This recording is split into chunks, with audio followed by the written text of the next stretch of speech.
নমস্কার বন্ধুরা, গোপলু কিচেনে আপনাদের সবাইকে স্বাগত জানাই। আজকে আমি বানাবো ম্যাঙ্গো কুলফি। আমের সিজনে এই আইসক্রিমটা একবার কাউকে বানিয়ে খাওয়ালে আর দোকান থেকে আইসক্রিম কিনে খেতেই মন চাইবে না। তাহলে দেখে নিন আজকের সহজভাবে তৈরি ম্যাঙ্গো কুলফির রেসিপি। ম্যাঙ্গো কুলফি বানানোর জন্য আমি এখানে 4টে পাকা আম নিয়েছি। আমগুলোকে আগে জল দিয়ে ভালো করে ধুয়ে নেব। আর বন্ধুরা, আমার চ্যানেলটিকে যদি না এখনও সাবস্ক্রাইব করে থাকেন তাহলে প্লিজ চ্যানেলটি সাবস্ক্রাইব করে দেবেন। আর বন্ধুরা, চেষ্টা করবেন যেই সব আমের আটি পাতলা সেই আম দিয়ে এই আইসক্রিমগুলো বানানোর। আমগুলোকে ধুয়ে নিয়ে এবার এগুলিকে কেটে নেব। আমগুলোর সামনে বোটার কাছে যে অংশটা আছে সেই অংশটা একটু কেটে নিতে হবে। একটা ছুরি দিয়ে আমের ভেতর পর্যন্ত এভাবে কেটে নিতে হবে, যাতে ভেতরে থাকা আমের আটিটা খুব ভালোভাবে বের করানো যায়।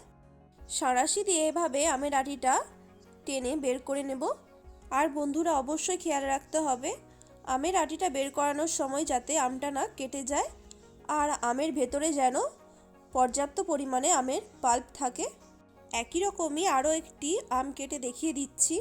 আর বন্ধুরা, আমটা কাটার সময় সামনের অংশটা একটু বেশি করেই কাটবেন, যাতে ভেতরে থাকা আটিটা ভালো মতো বের করানো যায়। ছুরি দিয়ে কাটার সময় অবশ্যই খেয়াল রাখতে হবে যাতে আমের ভেতর কোনো রকম ছিদ্র না হয়ে যায়। সাঁড়াশি দিয়ে আটিটা বের করানোর সময় একবার আটিটা টুইস্ট করে নেবেন, তাহলে আটিটা খুব ইজিলি বাইরে বেরিয়ে আসবে। আমগুলো সব রেডি হয়ে গেছে। এবার এগুলিকে কিছুক্ষণের জন্য ফ্রিজে রাখতে পারেন, যতক্ষণ না রাবড়িটা তৈরি হচ্ছে।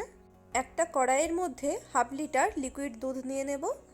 আঙুল ডোবানো যাবে এই রকম গরম করে নিতে হবে দুধটা। হালকা গরম হয়ে গেলে এর মধ্যে এবার 1/2 কাপ পাউডার মিল্ক দিয়ে দেব, কারণ পাউডার মিল্ক দিলে এই আইসক্রিমের স্বাদ আরও ভালো হবে। গুঁড়ো দুধটা ভালো করে মিশিয়ে নিতে হবে, যাতে এর মধ্যে কোনো রকম ডেলা না থাকে। এরপরে এর মধ্যে 1 চিমটের মতো কেশর দিয়ে দেব। তাহলে দুধটা যতক্ষণ ফুটবে ততক্ষণ কেশরের কালারটা ভালো মতো ছেড়ে যাবে। দুধটা জাল দিয়ে 4 ভাগের 1 ভাগ করে নেব, তাহলে রাবড়ি বা ক্ষীরটা অনেক ঘন হবে। এর মধ্যে পরিমাণ মতো চিনিও দিয়ে দিচ্ছি। আমি এখানে 1 কাপ পরিমাণে চিনি দিয়েছি। আপনারা যেরকম মিষ্টি রাখতে চান সেই হিসেবে চিনিটা দিতে পারেন।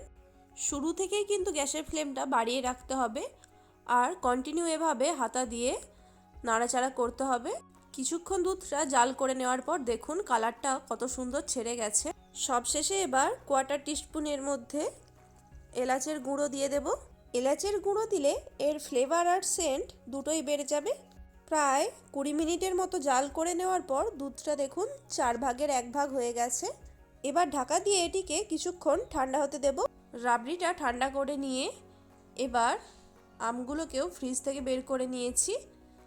আমগুলোর মধ্যে এবার রাবড়ি দিয়ে দেব পর্যাপ্ত পরিমাণে। একটা ছোট চামচ ব্যবহার করতে পারেন রাবড়ি আমের ভেতরে ঢালার জন্য, তাহলে রাবড়ি আর আমের গায়ে এভাবে লেগে যাবে না। সব আমগুলোর মধ্যেই আমের যে রাবড়িটা তৈরি করে রেখেছি সেটিকে পরিমাণ মতো দিয়ে দেব।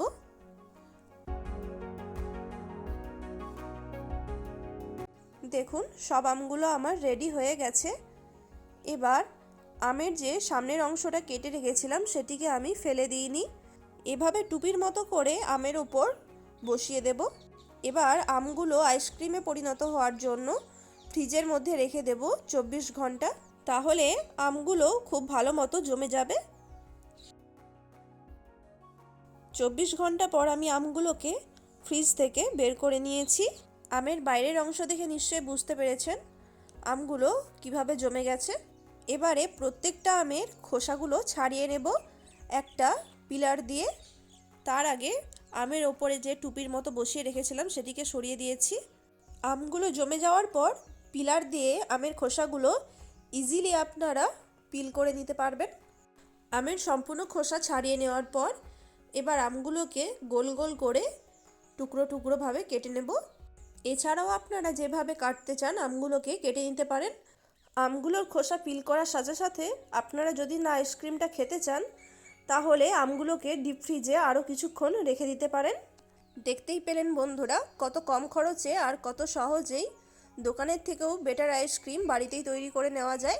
বাড়িতে বাচ্চারা বায়না করলে এভাবে আইসক্রিম বানিয়ে খাওয়াতে পারেন। দেখতেই পাচ্ছেন কত সুন্দর ম্যাঙ্গো কুলফিগুলো দেখতে লাগছে। আরও সুন্দর করার জন্য ওপর থেকে একটু ড্রাই ফ্রুটস গার্নিশ করে দিতে পারেন। আজকের এই ম্যাঙ্গো কুলফি বানানোর রেসিপিটা কেমন লাগলো অবশ্যই কমেন্ট করে জানাবেন। ভালো লাগলে ভিডিওটিতে একটি লাইক করে দেবেন আর অবশ্যই চ্যানেলটিকে সাবস্ক্রাইব করে পাশে থাকা বেল আইকনটি প্রেস করে দেবেন। সবাই ভালো থাকবেন, সুস্থ থাকবেন। ধন্যবাদ।